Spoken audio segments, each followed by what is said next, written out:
शेळी येले बघा मित्रांनो, 3 पिल्ली झालेली. ही एक आहे, इथं 2 आहेत.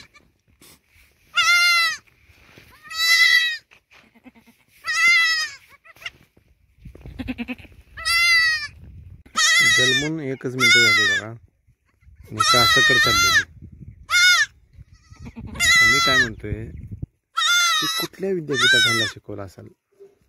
हे इकडं कास आहे, इकडं पेज असते म्हणून शेवटचे पाठीमागे तिकडे चालले. 3 झाले.